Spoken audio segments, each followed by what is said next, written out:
The spear leaves his hand. Not iron, not steel. Something so small it barely deserves a name. Mistletoe. It spins through the air, light and harmless, almost innocent. The gods are laughing.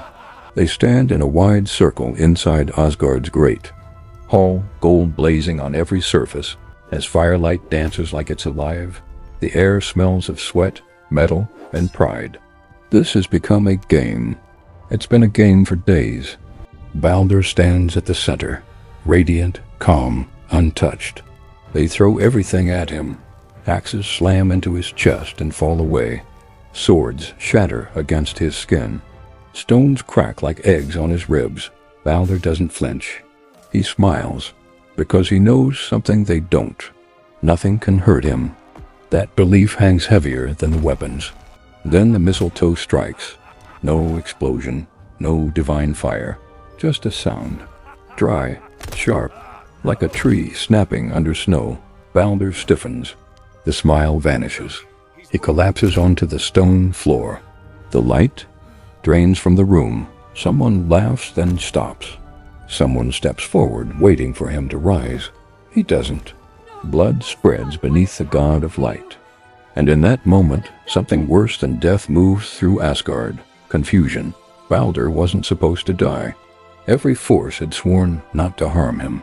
Fire, water, iron, disease, poison. Baldr was proof fate could be cheated. And now he's dead.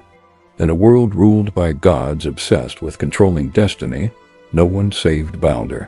Not because they couldn't. Because they misunderstood what they were protecting. Baldr wasn't killed by mistletoe. He was killed by the god's fear of losing control.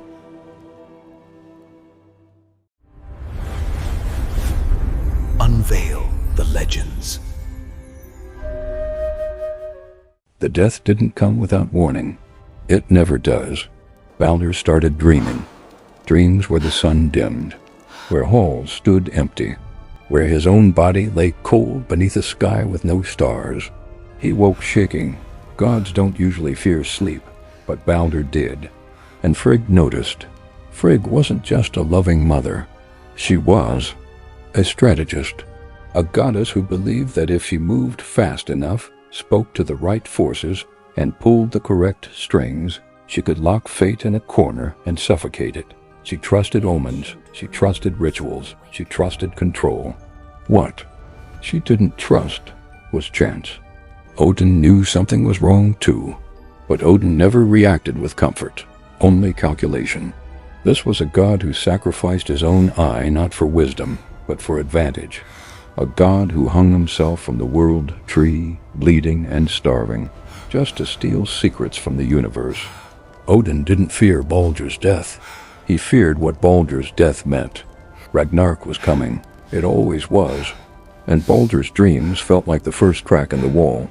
Thor, meanwhile, didn't think. He laughed at the dreams, called them shadows. Thor didn't understand prophecy. He understood impact. And Loki understood everything else. He saw how the gods leaned closer to Baldr, how their admiration curdled into obsession, how perfection made everyone else smaller. Baldr was loved, but love can rot, especially when it becomes worship, especially when it exposes what everyone else is not. The gods weren't united. They were brittle. Baldr's nightmares weren't threats. They were symptoms. Frigg acted. She didn't wait for consensus. She didn't ask permission. She traveled across the realms like a storm with purpose. She spoke to fire and bent it to oath, spoke to water and froze its hunger, spoke to metal, stone, disease, beast, and venom. Everything promised. Nothing would harm Baldr. This wasn't protection. It was domination. Frigg didn't just shield her son. She rewrote reality around him. And when she returned to Asgard, the gods celebrated. They tested him. Again and again. What started as relief turned into spectacle. They aimed harder, swung faster, tried to surprise him. Baldr became entertainment, a god reduced to proof of concept. And Loki watched from the edges. He noticed what Frigg didn't. That one thing was missing. Something small, something overlooked. Mistletoe. Too young to swear, too weak to matter. Loki plucked it quietly, carved it carefully, not out of rage, out of curiosity. Then he approached HGGR. Blind, dependent, forgotten. The gods had given HR a place in the circle, but never a role. Loki gave him one. "Let me guide your hand," he said. And HR trusted him, because that's what blind gods do. They trust voices. The throw was clean, perfect, and when Baldr fell, no god moved, not at first, because deep down they had already accepted this ending. They just didn't know it yet. Here's the lie we're taught. Loki killed Baldr. That's the version that keeps the gods clean. But myths don't survive by telling the truth. They survive by hiding it, because the deeper truth is more disturbing. Baldr didn't die because Loki was clever. He died because the gods made him untouchable. Invulnerability isn't strength. It's isolation.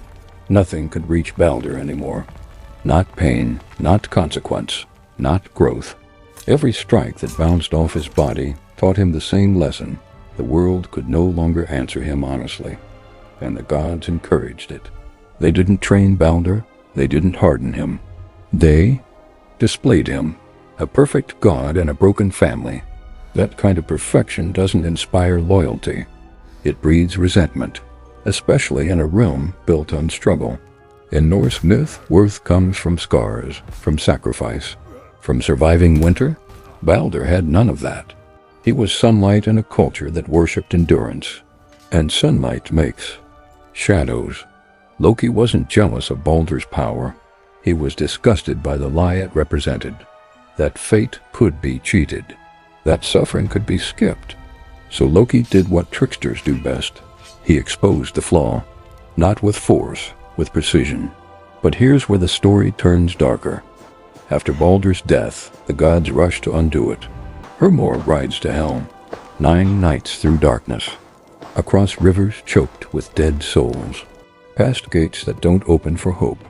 Hell agrees to release Baldr, on one condition. Everything must weep for him. Everything does. Fire weeps. Stone weeps. Trees weep. Even weapons cry. Except one voice. "Duck cake? I will not weep," she says. Let hell keep what she has. Most stories claim duck egg was Loki in disguise, but that explanation is too convenient, too clean, because what if duck egg wasn't Loki? What if she was something worse, indifference? The universe itself refusing to reverse the mistake, because Baldr's return wouldn't restore balance, it would shatter it. A god who never suffered, never failed, never bled.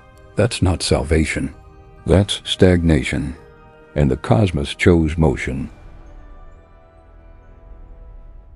Baldr stays in hell. The gods light the funeral pyre. The ship burns slow. Flames crawl along gold and wood, eating through symbols of permanence. Smoke coils into the sky like a question no one can answer. Frigg collapses. Odin doesn't speak. Thor grips Mjolnir like it might apologize, because now they understand. Every oath Frigg gathered didn't protect Baldr. It trapped him. It removed randomness. And randomness is where life happens. They tried to freeze fate, so fate shattered them instead. This is the cruel irony. The gods feared Ragnarök, so they tried to build a future without loss. But loss is the seed of change. Without it, the world calcifies. Baldr's death wasn't an accident. It was a correction, a warning written in blood. From that moment on, everything unravels. Trust erodes. Alliances fracture. The gods start, preparing not for survival, but for impact. Odin descends further into obsession. Thor becomes more violent. Loki's chains tighten, and the countdown accelerates. Baldr's absence creates a vacuum. Light doesn't disappear. It becomes memory, and memory is painful. The gods didn't lose a son. They lost the illusion that they were in control. Baldr didn't die because the gods were powerless. He died because they tried to remove pain from existence. And pain is the price of meaning. When you eliminate suffering, you eliminate resilience. When you erase risk, you erase growth. That's the curse hidden inside Baldr's story. So here's the question worth arguing over. Was Loki a villain or the only god honest enough to let the system break? And if Baldr had returned untouched by hardship, would he have saved the world or ended it? Because what happened next is even darker. Odin didn't grieve, he calculated. He sacrificed again, this time not an eye, but something far worse. In the next story, we uncover what Odin did after Baldr's death, why he crossed a line even the giants feared, and how his attempt to outsmart fate guaranteed Ragnarok instead. The gods failed to save Baldr. But the real question is, should they have? Darkness was coming regardless. The gods just made sure they wouldn't survive it.